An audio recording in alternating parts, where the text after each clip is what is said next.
With so many options, why choose Arizona State University? For me, the only online option was ASU because of the quality. Their faculty was really involved with their students and care about your personal journey. The dedication to my personal development from my professors, that's been extremely valuable to me. Earn your degree from the nation's most innovative university. Online. That's a degree better. Explore more than 300 undergraduate, graduate, and certificate programs at asuonline.asu.edu.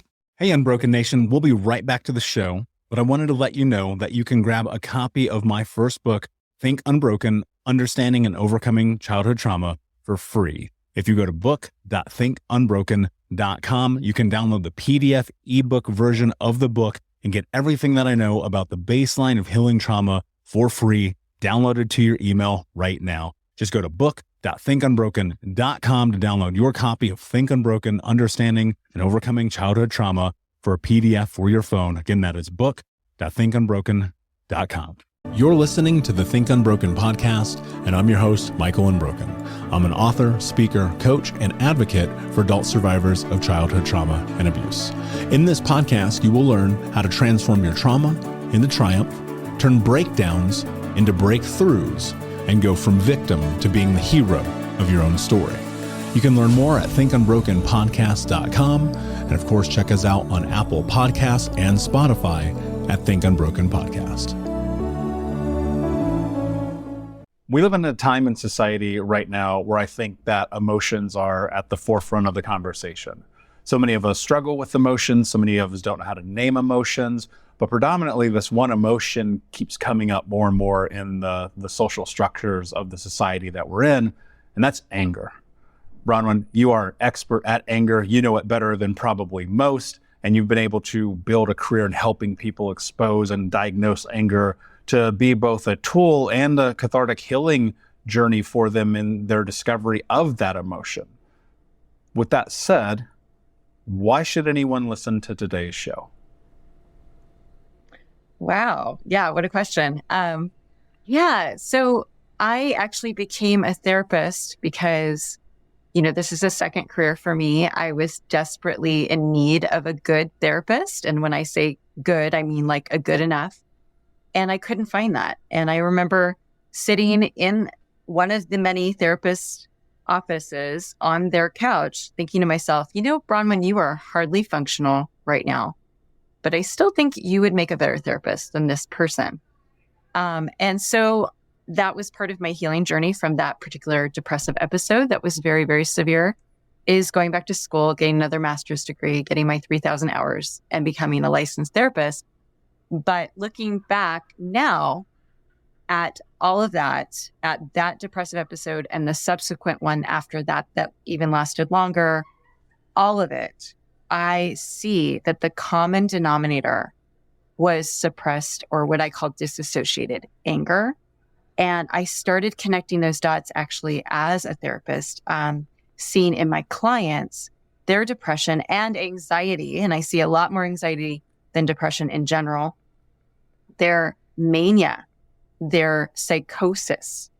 And now I'm even realizing all these somatic symptoms like insomnia, like GI issues, like migraines, like, chronic pain in their bodies, vertigo, so many somatic symptoms, all are dissociated anger.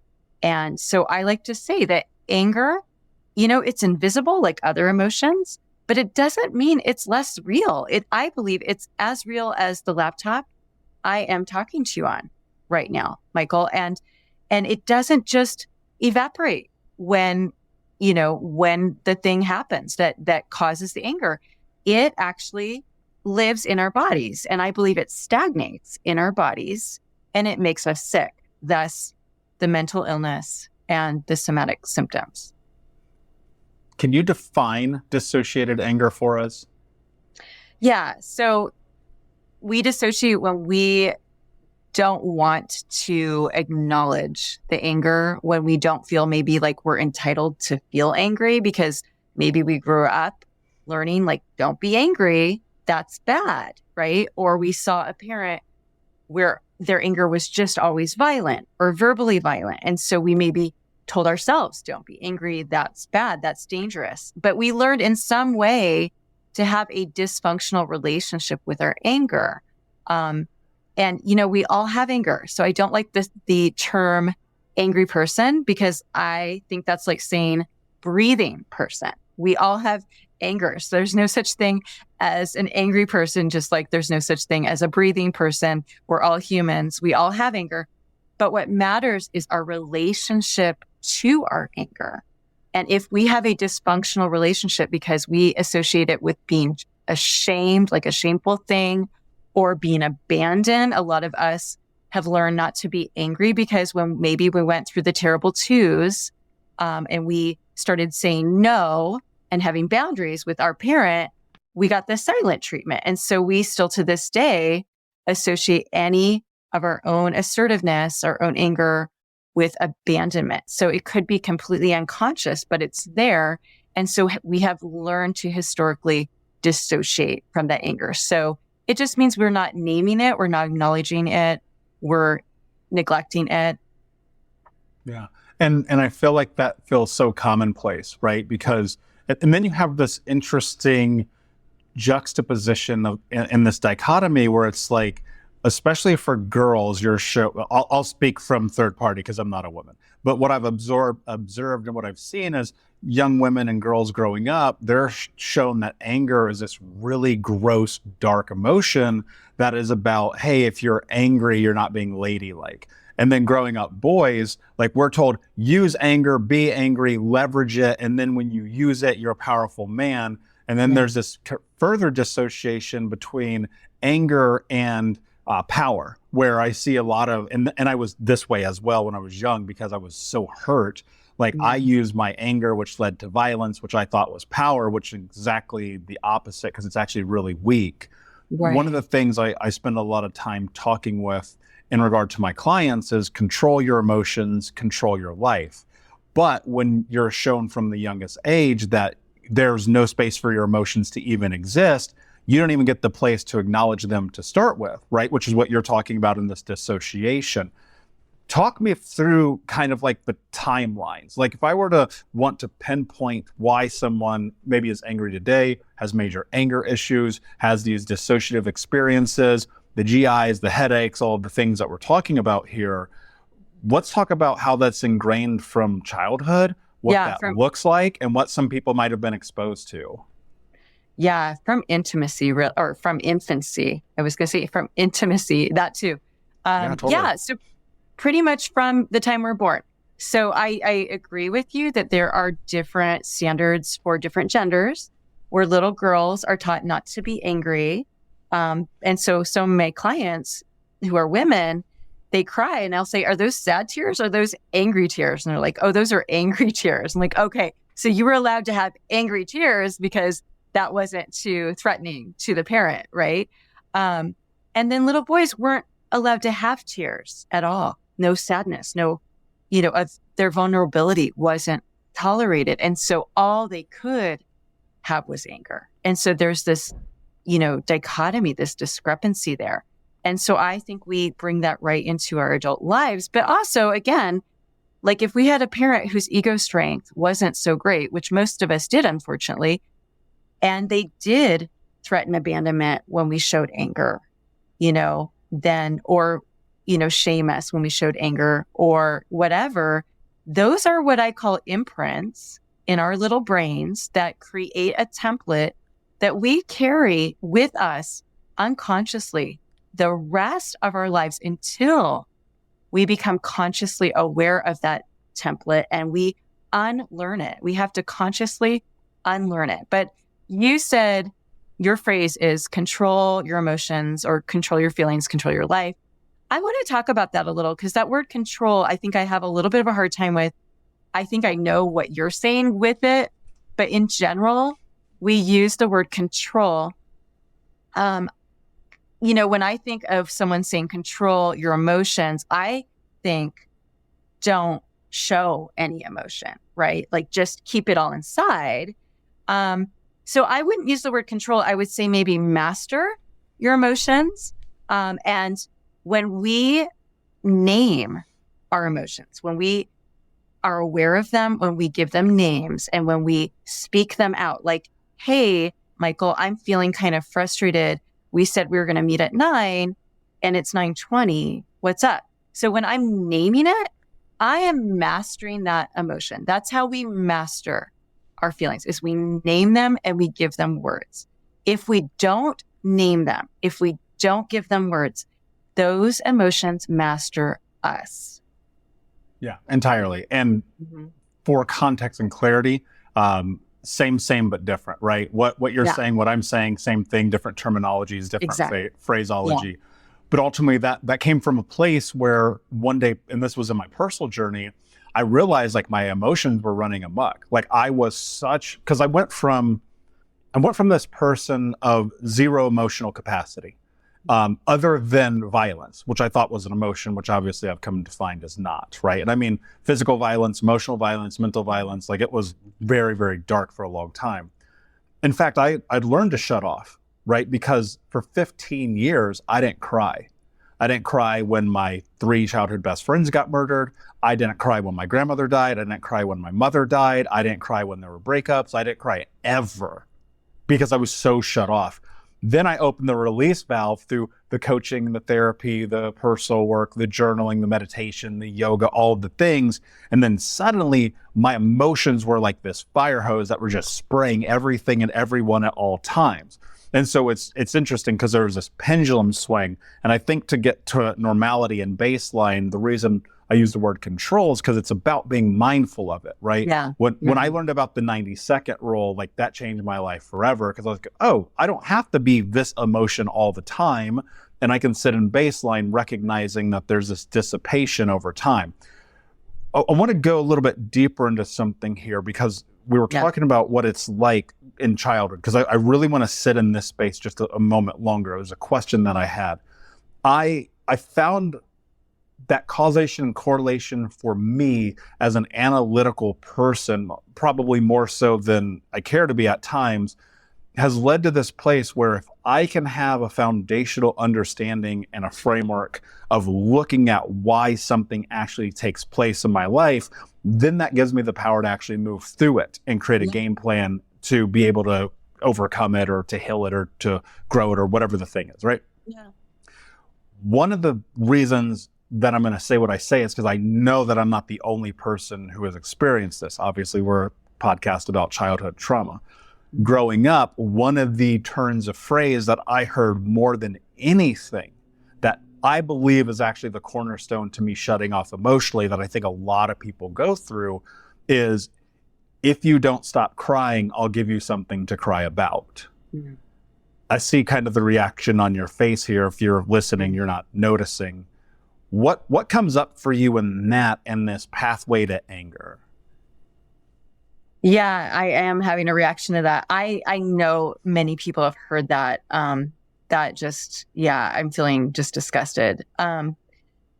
Maybe I'll start with what that parent or what that caregiver is saying in that moment. What they're saying is, what they're not saying, but what they're saying is, your vulnerability is too evocative for me to tolerate because I am so shut off to all my vulnerable emotions. I cannot handle yours, A. B, the fact that you're crying, I see exclusively as a reflection of me failing you in some way, and I refuse to acknowledge that. And so you better smile and look happy so I can feel better about me. So that's a narcissistic component there. So those are really the two things that they're saying in that moment. And what they're not doing is what they need to be doing is saying, wow, you're you. You're not me. This is not a reflection of me failing you. This is a reflection of you being hurt. And when someone's hurt, they need a hug. They need to be understood. They need someone to be a mirror to them and reflect back to them what they're seeing and saying, wow, little Michael, like you look really sad. Tell me what's going on. Would you like me to hug you? Would you like to talk about it? I want to hear. Why is vulnerability, especially in that context, so terrifying to people? Shame. Because so let me talk about shame. So shame is not an emotion. So here's why. Shame is a feeling, for sure, not an emotion. The word emotion, emotion, it stands for like something that is there to give us movement, to elicit movement, right? So babies are born into the world with the whole gamut of emotions. They have anger, they have sadness, they have, contentedness and happiness. But they are not born into the world with shame. Shame is not native to humans. It is not inherent. It is a feeling that comes, it is taught. It's a social construct, and it's taught through other humans. So shame is not native. I see shame as the enemy of all humanity. We think our enemy is other humans, and that can be true, but it's really the shame in those other humans that's taken over them and made them less human, because that's what shame does. It strips us of our humanity. It doesn't tolerate humanity because we aren't allowed to be human. We're not allowed to make mistakes and learn from them when we have shame. We can't hear someone saying to us, "Hey, Bronwyn, when you said that the other day, it kind of like didn't sit well with me. Can we talk about it?" When I have shame, I can't hear that. It's a liar. It distorts what I hear. And it says, "Hey, Bronwyn, you suck. You suck really bad." And so I can't hear someone giving me true, genuine, constructive feedback. All I hear is, "You suck so bad." I go to a place of all bad. And so I just defend. That's all I can do, because I can't tolerate this distortion that I'm hearing. Shame lies to us and tells us, you're not good. You're inherently flawed and inherently defective. It distorts everything and it lies. And so when we have shame, it tells us we can't be vulnerable, that our true core self is shameful, is inherently bad. And so don't ever show that to anyone ever again. So it does all these things, and it makes us so we're not really human anymore. We kind of become monsters, actually. Yeah. And it's funny, I was actually just about to say, often shame is masked by anger because it's such a powerful defensive mechanism to be avoidant of that moment of feeling that emotion that doesn't serve you at the highest capacity, by the way. If you look at it in resonance machines, shame is the lowest vibrating frequency measurable by man, right? And if you look at it and you understand, it's really funny and apropos to the frequency my life is in right now from a coaching perspective. Shame has been coming up with almost every person I'm working with right now. And I think it's really interesting that it's this thing that takes from you until you recognize that it shouldn't. Because it's about getting to this place where you can be okay with who you are as a human being. I carried so much shame for years, masked it with anger and being this big, strong, tough guy. And, it's for me, being 6'4", 220, covered in tattoos, people walk past me on the streets and they like clutch their purses. And I'm like, yeah, maybe in a past life I might have done that. But in this life, like we're good here. But I used to feel shame even just about being a human walking down the street. Like, why do they judge me? Why do they look at me like this? What is the thing? And then you insert all this other shame around the abuse that we suffer. And some people, and there's a lot of people who listen to this show because I kind of lead first with my stories. My mother cutting my finger off, being homeless as a child, a lot of the really intense chaos I went through. And what's really interesting is I don't feel shame about any of those experiences today. Once upon a time, I was almost haunted by it. It was this thing that felt like a shadow living above me at all times, where it was like, no matter what I do, this feeling of enoughness, of feeling proud, of love, of confidence, of self-esteem, it cannot rise to the surface because this shame, which, by the way, most of it had absolutely nothing to do with me, as shame generally does, seemed to sit on top of me. Yes. So what I'm curious about here is, how do we dislodge this? How do we look at this shame and actually acknowledge it, understand that it's not about us, and then actually, for me, I've learned to leverage it as a tool to move forward in life. I don't know that that will hold true for everyone, but what do you actually do with it? Yeah, I think I'm a big proponent of dislodging it. So on my podcast, I have actually one whole episode where I lead listeners in an exercise. It's actually called dislodging shame. In an exercise so they can do it for themselves. But I'll tell you what I do and what I myself, how I learned this. I was actually going for a run one day about 4 years ago, and I was at a stoplight, and I was unconsciously just processing so much of what I was learning as a therapist through my clients, and so I was running, and I'm at a stoplight, and I close my eyes, and I picture little 10-year-old Bronwyn sitting at the dining room table, and her father is just mocking her, which is what he did every single night starting at age 10. And I picture my adult self entering that memory, going over to little Bronwyn, looking at her in the eyes and saying, you know what, little Bronwyn, I don't blame you for feeling ashamed at him mocking you like he does every single night at the dinner table. But you know what? This is what we're going to do. Let's put all the shame you feel in this big cardboard box, and we're going to return to owner. We're just going to say, here you go, Dad. You know what? I realized this was never ours.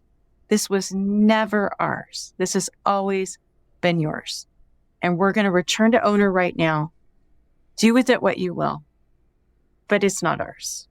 And I did that. And something in me shifted that moment so profoundly. It was like I was a different person, but saying that, it was like I was me for the first time. Mm-hmm. And I have learned, again, as a therapist, shame lives in our gut. Like it literally lives in our gut. I think most digestive issues, people are feeling shame. But you know what else lives in our gut? Is our self, our core essence is also in our gut. And so when we have shame, it severs us from ourselves. It exiles, it kind of takes that place. It kind of exiles us from ourselves. And so we don't trust ourselves.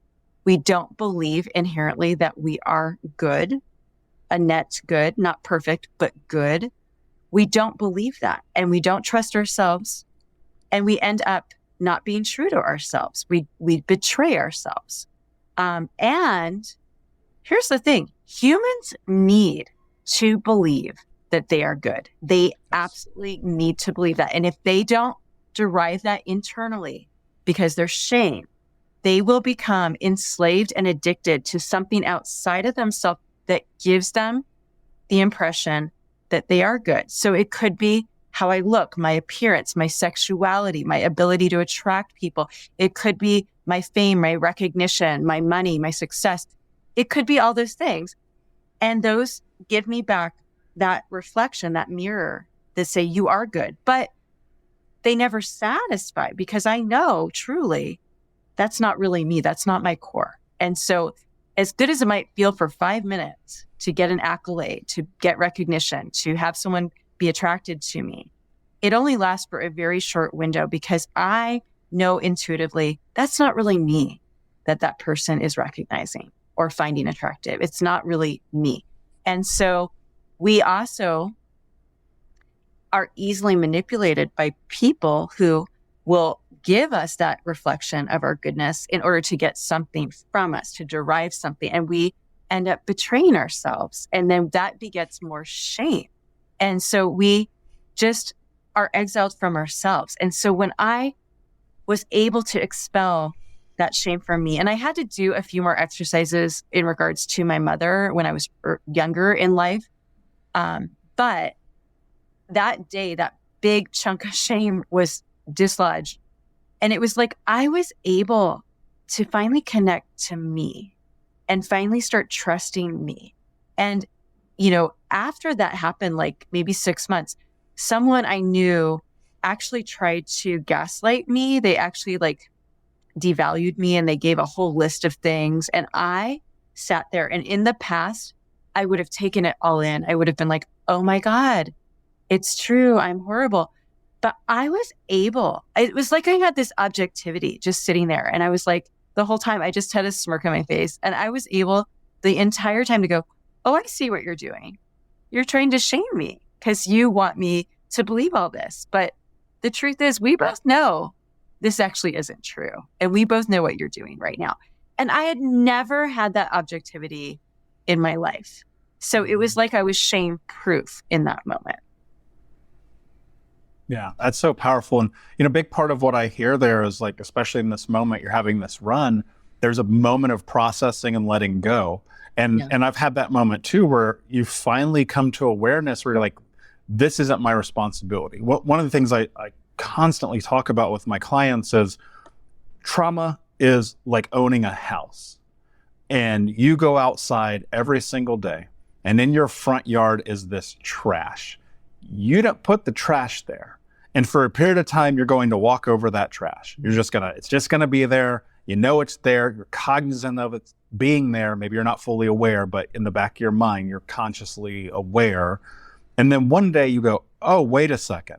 This isn't my trash. And then at some point you go, oh, wait a second. Not only is this not my trash, and this sucks because this is the part that really sucks about it. You go, I have to actually clean this trash up. I didn't put this trash here, but I have to clean it up. Mm-hmm. And for me, it's part of the acknowledgement and letting go and the cleaning and the removal and then the process of the rebuilding, because where that trash once sat, that soil becomes dilapidated and it becomes tarnished and maybe it's salted. And so now you have to come in and you have to re-tend to that soil, or maybe tend to that soil for the first time ever. Mm-hmm. And then through that, you plant these seeds that ultimately become the life that you live.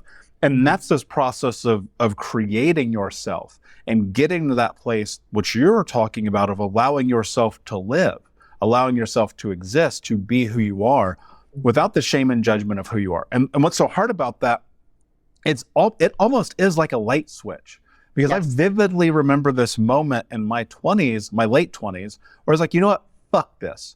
I'm going to be me. I don't care if you don't like me, because I walk down the path as many people do who are enmeshed and emotionally groomed and all of the things that we go through, who become people pleasers, yes people, and maybe even borderline. And I thought this was me for a long time, sociopathic. And then I just realized I needed a hug. And so what happens is you start to play this game with yourself where you're like, can I be me today?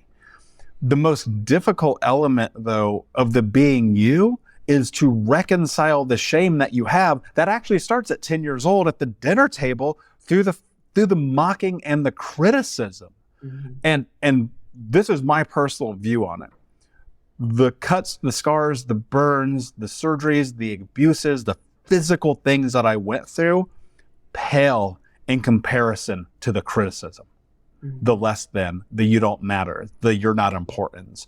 Because that psychological warfare is so much difficult to heal because you don't get to see it.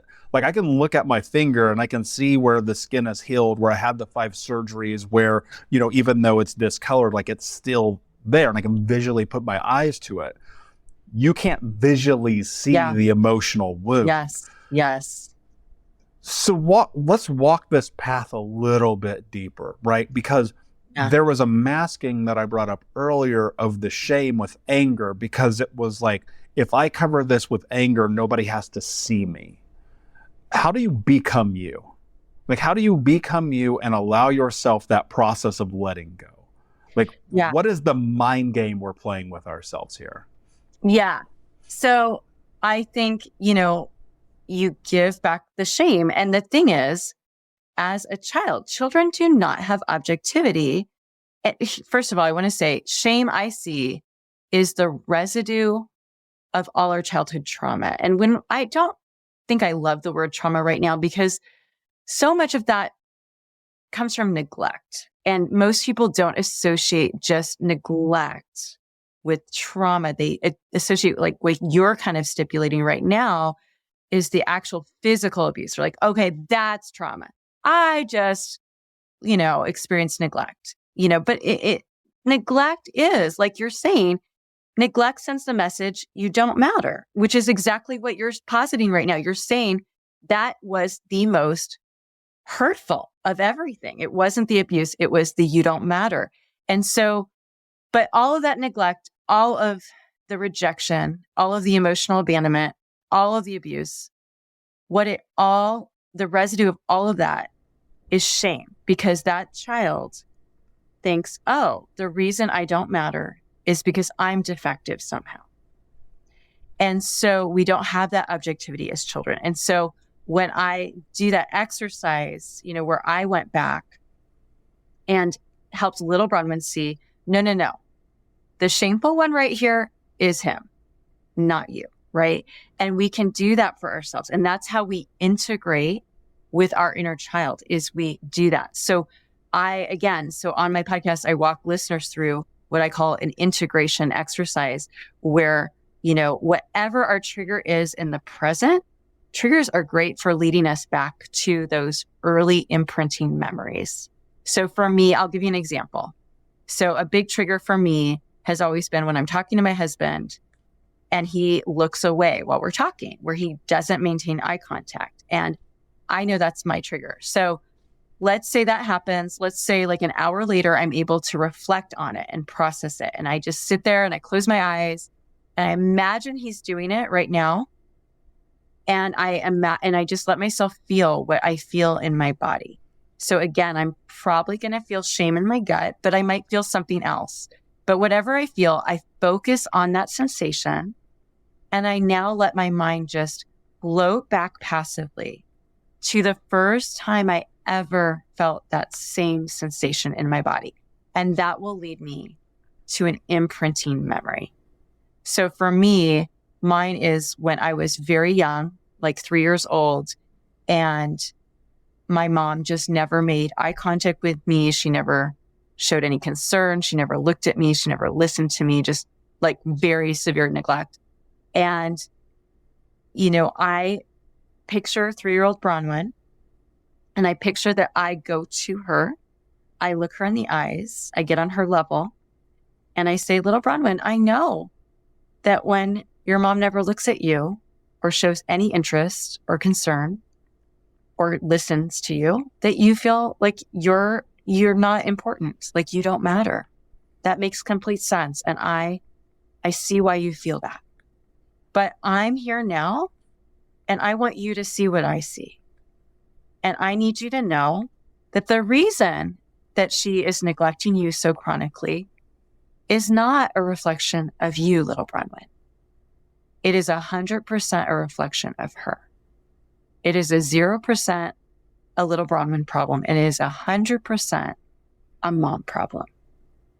And I need you to see that. And I need you to know that that is true. And little Bronwyn, I am sorry that I have actually neglected you too. I have related to you exactly like our mother related to us. And I have also emotionally abandoned you. I didn't realize how much you needed to be seen by me. I didn't realize how powerful I am to give that to you. I had no idea. But I'm waking up to it now, and my eyes are opening. And I need to let you know, little Bronwyn, I do see you. And you do matter to me. And your feelings are really important to me because they're valid. They're there for a very good reason. They're there to give us wisdom. And I am happy to meet your needs. That is a delight to me. You're not a burden to me, but a delight. And I am going to attune to you now, as long as it takes in order to win back your trust in me. And I am here for good. I will not ever abandon you again. I want to take a moment to talk about today's sponsor, Babbel. As you may know, currently I am traveling the world, and one of the things that I try to do wherever I go is make sure that I can speak at least a little of the local dialect. For instance, as I'm here in Belize learning Spanish, I am using Babbel and its incredible technology to help me understand how to speak more fluently. And guess what? Let's get more of you talking in a new language too. In fact, Babbel is gifting our listeners 60% off subscriptions if you go to babbel.com/unbroken. That's BABBEL.com/unbroken to save 60% off of a subscription. If you're going to travel the world, if you want to go see new places this year, if you want to expand your vocabulary, babbel.com/unbroken. Let's get back to the show. Because you belong to me. And I am so pleased with you. I see you. I see the good, bad, and the ugly. But in my eyes, I see a net good. And I'm here with you to feel all of those feelings together. You won't have to feel them alone in isolation anymore. I'm going to share them with you. We're going to feel them together. And we're going to let our feelings tell us what we need. And we're going to be true to ourselves.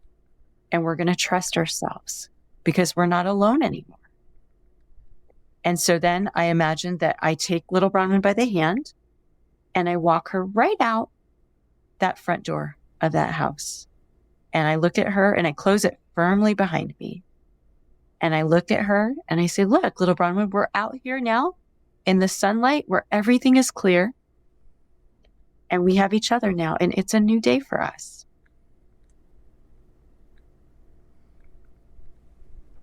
Okay. Easier said than done. I think you both of us can agree with that, right? And you're practiced in it, so it comes out very fluently, right? And that's an experience that I have too. And one of the things that I think about as you're doing this is, one, it's very beautiful, by the way, because that inner child work is very uncomfortable. It is, especially in the beginning. But in the discomfort, that's where we grow. And that's one of those actions that, I remember having these moments sitting down in therapist's office, walking through processes like that and just being like, am I really doing this right now? Like, am I really doing, and it was this massive sense of resistance, right? I felt a shame come up because of the fact that I was even having to do that then turned into anger. And then I'd be like, I can't believe I have to do this right now. Yeah.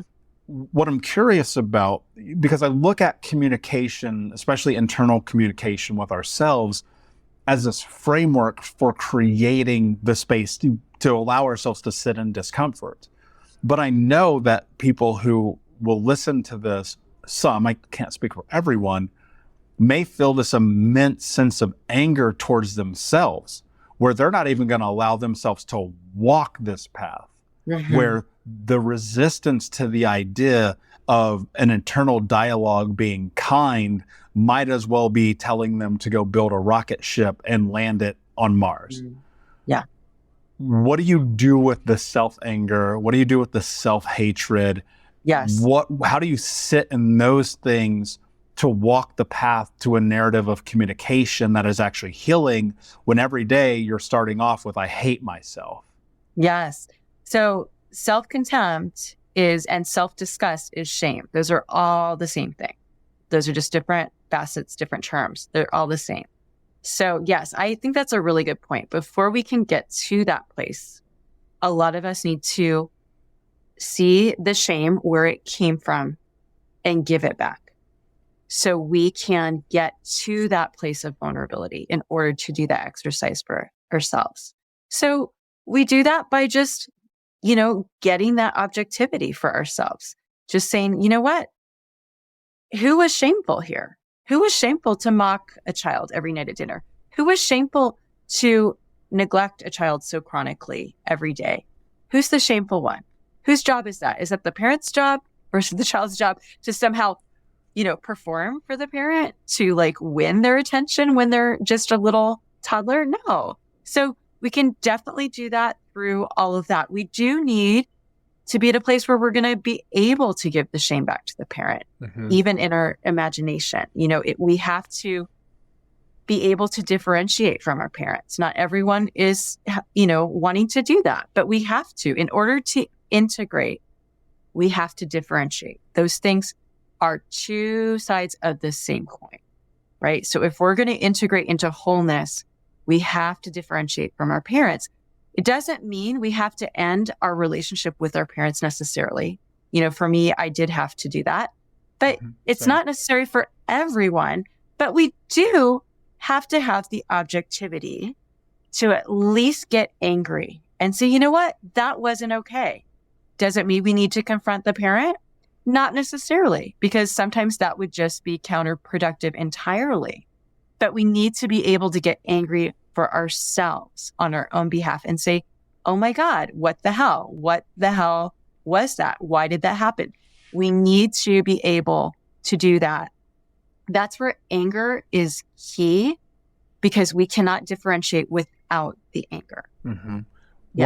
Yeah. And one of the things that I have my clients do, I'm like, write the most angry and pissed off letter you could ever imagine writing to your parents. Lay out every detail, every time they hurt you, every time they harmed you, every time you felt neglected, unsupported, every time you've been pissed off, every time you were like, I needed the thing and you weren't there. And then I don't know what you do with it. That is up to you. Sometimes you send it to them, sometimes you burn it, but at least you get that emotion out. And I have found that that's been a very, very practical tool for people. One of the things, because I want to go deeper just for a second, because what I see the path, right? Because we're talking about these frameworks. So I see the path where it's like, okay, the thing that we need to do is create this differentiation, okay? In order to do that, we have to create this acknowledgement, and we have to give ourselves really this permission to be biased into objectivity and be like, what is true? What is not true? Yes. However, what I often see is this wall in front of even objectivity. And that wall tends to be, I have been enmeshed and groomed and belittled and criticized to the point where objectivity doesn't even exist, because I have been brainwashed to believe that I am what my parents told me. That's right. That wall fills more often than not in front of the opportunity to actually create the change. And I know you've probably seen this too with all the amazing people that you've helped in their journey. How do we get rid of this wall? The wall that is like, I want to come to therapy and have this conversation. I want to go to coaching and be able to write this letter. I want to do these things, but this wall is so intense. I have nothing but the belief that I am what my parents told me. How do we get that wall out of the equation? Well, let me kind of help you see what I think that wall entails, what it really is. That wall is denial. Like when you say wall, that's denial. And why it's there, Michael, because like you and I don't have any denial about our parents, but a lot of people do. And so it's hard to relate to that. It's there likely because that adult child is still addicted to winning the parents' approval. Yes. And as long as that is still happening, they will be enmeshed and that wall will be there. So it's like lie and deceit begets more lies and deceit, if that makes sense. So yes, so they need to see the futility, that they are literally knocking their head against a wall, that they are still addicted to finally proving themselves by winning the parents' approval.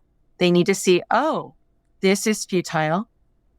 This is a no-go. If it hasn't happened after, 30 years, it's probably not going to happen now, right? And they need to just, I just did my most recent podcast. It's called Wisdom is Knowing When to Give Up. Mm-hmm.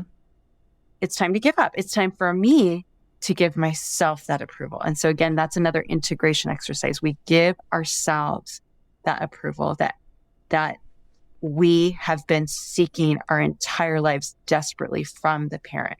So again, It's the same principle where that differentiation and the integration go hand in hand. When we give it to ourselves, we're able to go, oh, you're like just the guy behind the curtain. You're not the Wizard of Oz. You're just the little pathetic man behind the curtain to the parent, right? Right. Yes, and some tracking. But I think there's still one part of the equation that we have to expose. I think we're almost there, because I've been playing this out in my head for really my whole life, to be honest. Okay, so the wall is this idea of denial. Copy that. That makes sense to me, all right? The denial is the addiction to winning our parents' approval, right? Yes. That becomes subconsciously embedded in us, right? Yes. I think that subconscious embedding comes from, if I do not get their approval, then I will be abandoned. And since I have the fear of abandonment, I have to stay in this chaos. I don't think it comes from Does abandonment. That track? I don't think it's from abandonment necessarily. Okay. It definitely is, close to abandonment. But I think it's so I can prove to myself that I am good. Because going back, all humans need to believe that they are good. And if we don't do that internally, we're still addicted to getting it from others. And so also, honestly, a really good parent, which is so rare, will give their child that approval enough that the child does internalize it. I mean, that's how it's designed to work, where the parent sees that child, that the parent hears that child, the parent acknowledges the child enough and goes, wow, that's interesting. I hear what you're saying. And that child then internalizes that. And so they have that, I am good. I am seen. I am heard. I am important. But most parents don't do that. And when they don't do it, we're still as adults trying to get that from them. And that's the enmeshment. But when we can pause and go, oh, I can do that for me, that's when we're free. That's when that wall can come crumbling down. We have nothing left to lose. And that's what you hit it, because that's the part where it's like the freedom only comes from the moment that you recognize that you're a sovereign being. Yes. That's the part people get lost in. Yes. Because the fear of the idea of abandonment, neglect, continuation of abuse, like it doesn't go away until you give yourself permission to walk away from it. It's like being within a cage that has a door on it. Yeah. And you sit in that cage for 45 years, but it never occurs to you just to turn the handle and you can walk out because there's no lock. Exactly. And I think that's what it really becomes. Yeah. Is you're standing in front of it and you're like, wait a second, I can actually let go of this and I can walk out. Yeah. The thing that's interesting to me though is when the anger comes up and you fight yourself against the reality that you've been brainwashed. And I had this moment, and I've shared this on the show before, as 18 years old. Again, I'm 6'4", 220. I was even more fit when I was 18 because I played for varsity sports and I was doing whatever I was doing. My mom was about 5'7", 5'8", raging alcoholic, manic depressive, suicidal, schizophrenic, married 6-7 times. She would just disappear, super violent. And I never touched my mom one time. And one night I'm in my bedroom and I'm like listening to music in bed. I'm like totally disconnected from the world, just trying to have some space of peace, living in a house with like 10 other people. So it was a rare moment. And she barges in the door, trashed, and starts attacking me. Yeah. And that night, I kicked her to the ground. I did not strike her. I just like kicked her. I stood over her and I said, if you ever touch me again, I'll kill you. And I meant it because she had beat the crap out of me alongside my stepfather pretty much since day one. Yes. And what I realized in retrospect, going back to that moment, the thing that I was doing, I was giving myself permission to be free of the tyranny of her experience as a human. Yeah. And I would not be here without that. Now, a moment of anger became a catalyst for me that was parlayed with like survival, and the instinct kicked in of being like, you know what, I'm done with this. Yeah. There's a moment that I think everyone needs in adulthood to create the separation. Yeah. And I'm not saying that you have to do what like you and I did, which I'm so curious if you want to share your story in this too. But I don't know that everyone has to be like, you know what, I'm never talking to you again. Yeah. But I do believe that everyone who has walked down this path, who now have these major anger issues, who have shame, who have guilt, who feel dissociated from themselves, who are trying to move away from their parents, but feel the addiction calling to them and the wall that keeps them blocked from the framework of change. I think you have to have that moment where you're like, I'm done with you guys. I need to be me. Yes. That's it. It's like that aha, like, oh my God, I am going to be a reincarnation of you if I don't separate from you. And that separation isn't about physical separation as much as it is about like, it's like that objectivity, like, oh my God, there's no hope. You know, what that was, you know, what I'm hearing you have is like, there's no hope. I can't, you're a monster. That was definitely what I had with my father. It wasn't that long ago. It was like a couple years ago, actually. My mom I knew was a monster, but she had just died. And I was playing therapist to my dad at the time. And he got mad at me because I don't know, I didn't read his mind on something, and he like changed what he said, and he started yelling at me on the phone. It was the day my mom was dying, and I just hung up, and I felt kind of bad, but I'm like, I'm sorry, you don't get to yell at me like that. And it was also very reminiscent of when I was living with him when I was a teenager, and I'm like, no. So I hung up. I get an email later that night, and I open it, and I'm thinking, okay, he'll apologize. And instead of apologizing, he basically was like, you know, I really appreciate you being there for me during this time. But when you hear the grit in my voice, you need to recognize it and learn to back off. And I'm like, wait. Oh my God. I know your wife of 50 years is dying, but she's also my mother of 50 years. And why is it only about your feelings right now? Why are only your feelings important? Do you ever think I might have feelings and you want me to be better at like attuning to your feelings? That's what this email is about. And it was like all of a sudden, all these lights came on, and I'm like, oh, wow, it's always about your feelings. It has always been about your feelings. And you're so sick because you know what? My feelings matter. And so I basically wrote him an email because I knew he'd never listen on the phone.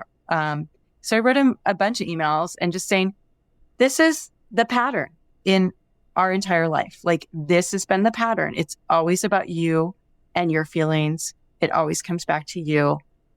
If you don't apologize, if you don't own this and do better to become a safe person, we're done.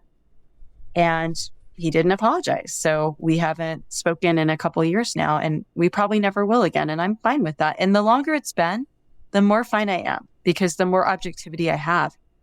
I just, memories will come and I'm like, I can't believe he said or did that. Like, I have just more clarity, and less hope. But it's also the first time I had insomnia for 30 years. And when that light came on about my dad and I started feeling the anger and starting having that objectivity and created that ultimatum, which ultimately led to the boundary, I was able to get off all my medication and I started sleeping like a baby. And that's how it's been now for 2 years. So I see this in my clients where they have insomnia, where they are physically sick. We get better. It was like my body was trying to tell me for 30 years, wake up, Bronwyn, wake up. You know that your mom's a monster, but you need to see your dad is too, so you can have a boundary. I didn't listen for 30 years. And I want other people to not go through the suffering that I did. I want other people to wake up. It was like my body was like, don't be dormant. Don't close your eyes. See what I see. Yeah. And that's an intense moment, right? Because when you cognizantly recognize that and bring your awareness to the moment, you're like, why didn't I do this sooner? And it's so difficult because of all this conversation and that anger that gets held in our bodies. For me, what it turned into, because here's the reality, and I say this on the show all the time. You know more about me in 50 minutes than people who knew me for 27 years. Right? People who knew me. I lived with my best friends for almost a decade. They knew nothing about me. My girlfriend, we were in a relationship for 7 years, knew nothing about me. And one day I realized, as I'm having 5 panic attacks a day, it was crippling. It ruined my business, ruined my health, ruined my relationship. Like 26 to 30 were the 4 hardest years of my entire life. Because it was like every single day I'm getting, my own body is attacking me. And it was because I held on to everything. It just sat there constantly. And like, it would come to the surface. I could feel the words like want to come out of my mouth sometimes and be like, oh my God, I was abused. I was molested. All these things happened to me, blah, blah, blah. And it was like, I could just never get it out. And what was wild is as I started really diving into the work and sharing, it lost its power over me. Yes. That's right. And now I'll be 40 shortly.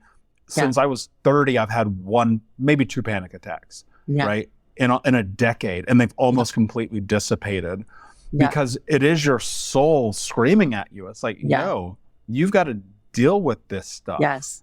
But then again, we're going to circle back into it. We feel angry at ourselves because we're like, why didn't you do it sooner?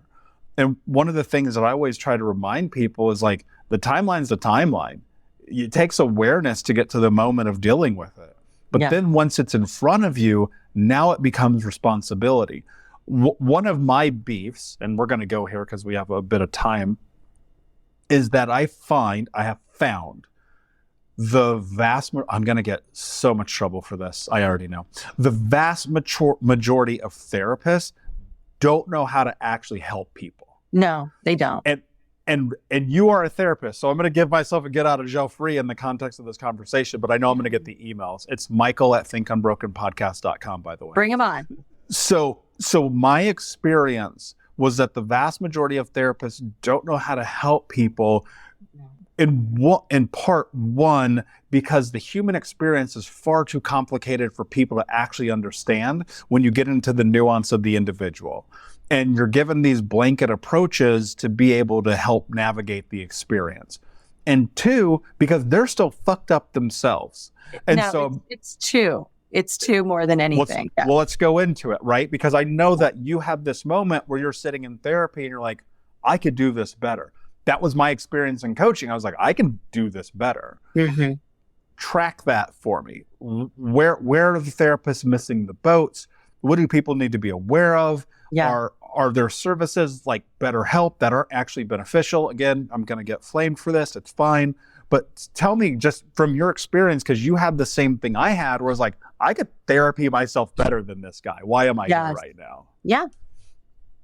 So there was one thing I heard consistently throughout my graduate program that from all my instructors, no matter what theories they adhered to, which was the best therapists have done their own work. It's kind of like, I think there's actually a book called The Wounded Healer. It's about that. Yes, great book. Okay. Yeah. So it's like that. And I feel like I kind of like lived that in that I went searching for a therapist. I had to become a therapist to be my own therapist. And all of my own depressive episodes, I had to figure out on my own. I had like climb out of the pit myself. I think you kind of did something similar. And when we do that, when we learn, experiential knowledge cannot be taught in a classroom. It cannot be taught from anyone else. We have to live it. And that's what wisdom is. Wisdom is experiential knowledge. You only can live it to know it. And so even kind of getting back to when people say, why didn't I do this sooner? There just weren't all the right factors. Like it wasn't the right time and it wasn't the ripe time. Like things weren't ripe, right? But we go through things and our eyes, if we allow our eyes to be opened, if we allow ourselves to feel our feelings, if we say, okay, this is going to hurt, but let's do this. If we're open to that, we learn and we get wisdom, and we get wisdom every step we take, fighting for our own lives to climb out of that pit. And that's the only way we actually learn it. Now, can you do that in therapy? Sure. But can you do that just depending on that therapist to do it for you? No. We participate in our own deliverance. We participate in our own deliverance. No one can deliver us. We have to do that. And as we do that, we get wisdom, and those make the best therapists. Unfortunately, those are few and far between, but that's it. So you can go to a therapist and you might say something that's so wise, and they kind of look at you and they're like, I don't know what to do with that. And they're going to try to save face by saying, well, what about this? And they're going to use one of their, methodologies, but it's really about them saving face. It's not about them understanding and learning from you. And as a therapist, you have to have a humble posture, and you have to be like, let me learn from you. Tell me more. When do you think that began? What do you think prompted that? You have to just be a learner and have that disposition. So I would say those two things make for the best therapist. Yeah. It's funny. The therapist who helped me the most was the guy whose own mother had cut his throat. And so, I sat across from this guy, And it was so life-changing for me because there's no way that that man could sit there in front of me having not walked down the path of hell, right? And that's betrayal at the highest level. The mutilation from your own parent, the same thing that I experienced. And I think that when I see the clients that come in to work with me through coaching, while we do two very different things, they're apropos to each other, they're parallel. And I think in my personal experience, I think you need both. Like I really do think there's a tremendous amount of benefit in having, this coaching side and this therapy side. And as I sat with him, one of the things that felt and rang so true was honesty. Because what it was and what I experienced was he's not trying to relate to me, air quotes. He relates to me. Yes. And that's the thing that I felt was missing. And it's not that I ever felt like some of the people that I attempted this healing journey with in therapy didn't have my best interest in mind. It's just, I'll never forget this. I went to a therapist 5 years ago because my guy we had moved on and we had done our work together, and I don't want to be in the same place forever. I felt like I was spinning my wheels, but something happened in my life and I was like, actually, what? I need to deal with this. I wonder if someone else can give me a perspective that he didn't. And I go to this guy's office, we have our first session, and it's more of this intake, general formality thing. We're talking, and at the end of it, and I this is my God's honest truth, he says this to me, he goes, I don't think I can help you, but I'm willing to give you a try. And it was like, I'm good, no thanks. And I think one of the things that people have to actually leverage is the willingness to ask the potential person they're sitting across real questions about their life experience. And I feel like there is such an easy access to therapy and mental health wisdom that there's no way you're getting served at the highest level. And I'm wondering if you feel that to be true in consideration that basically it's like hop on an app, pay $20. And by the way, thank God it's there because I know that that's very beneficial. Sure. But are people getting served at the highest level when therapy has now become fast food? Yeah, that's a good point. I will say, I don't need to relate to what my clients have been through in that I went through the same or similar things. But if I am willing to sit and listen, I can identify with it. So a good therapist is just like a good friend, is just like a good parent empathy is when it's an act of the imagination. It's an imaginative exercise. Empathy is, I haven't been through what you're describing, but I'm going to leave my body right now. I'm going to build this invisible bridge to you. I'm going to imagine that I am in your body going through what you went through at that age in that scenario that you're describing. And I'm going to allow myself to be vulnerable and feel what now I'm feeling in my body.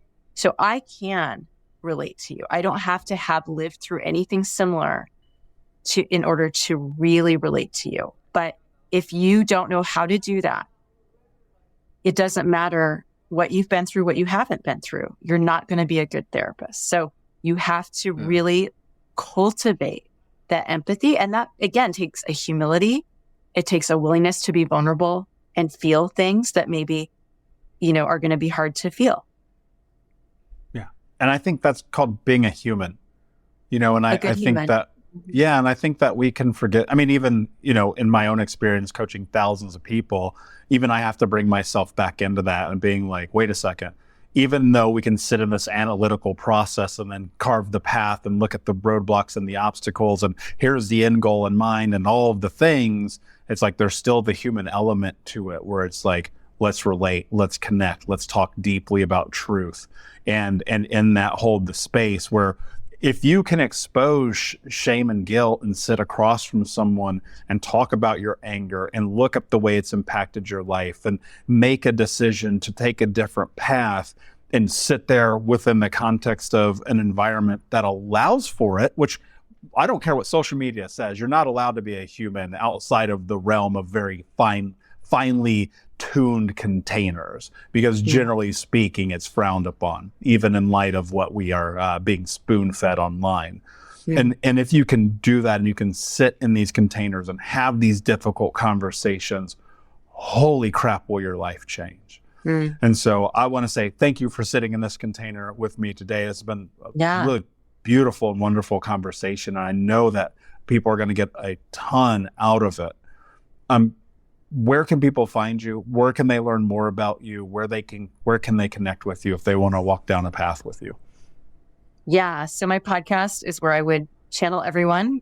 So that is for people who will never be my clients directly, so they can do this for themselves. They can do these exercises, learn these things, apply it to themselves. And that is Angry at the Right Things. Do you guys have a website too? Or your social media? So I have a website. I'm on LinkedIn and Facebook and Instagram and YouTube. Yes. Okay, great. So guys, go to thinkunbrokenpodcast.com. Look up Bronwyn's episode. We're going to put that link and more in the show notes. Make sure you check it out. My last question for you, my friend. What does it mean to you to be unbroken? Yeah, to be unbroken means to learn to be true to yourself, that life is too short to betray ourselves and to give up on betraying ourselves, learning to trust ourselves. And there was a time in my life where I thought that sounded really selfish, but now I look at it as, when a tree flourishes, it creates habitat for thousands of little beneficial critters, insects and birds. When a tree flourishes, it creates shade and even fruit for humans. And so when we flourish, we actually make the whole world a better place. So we need to not see that as selfish, but trusting ourselves, being true to ourselves as benefiting the whole world. I could not agree more. And as the old adage goes, self-care is not selfish. So make sure that you take care of yourselves, take care of each other. Thank you for being here, Unbroken Nation. Thank you for listening. If you found value in today's conversation, please subscribe, follow us on YouTube. I'm at Michael Unbroken on Instagram. And until next time, my friend, be unbroken. I'll see ya. Thank you so much for listening to Think Unbroken. Please share this episode with someone who could use it and help us move forward in our mission of ending generational trauma in our lifetime. And if you would, please take 5 seconds to pop on iTunes or Spotify, hit that 5-star, leave a review. And you can also reach out to us on social at Michael Unbroken or at Think Unbroken. And of course, you can check out our YouTube channel at Think Unbroken. Thank you for being a part of Unbroken Nation, my friends. And until next time, be unbroken. We'll be right back to today's show, but before we do, I want to let you know that you can get a free copy of my first book, Think Unbroken, Understanding and Overcoming Childhood Trauma, when you leave a review for the podcast on Apple Podcast, either on desktop or on your phone. All you have to do is go to Apple Podcasts, look up Think Unbroken, click follow in the top right, and then go and leave a review at the bottom.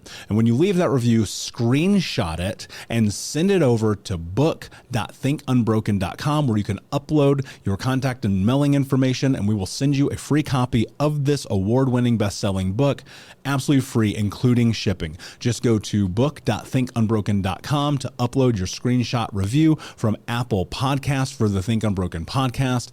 And until next time, my friend, be unbroken. I'll see ya.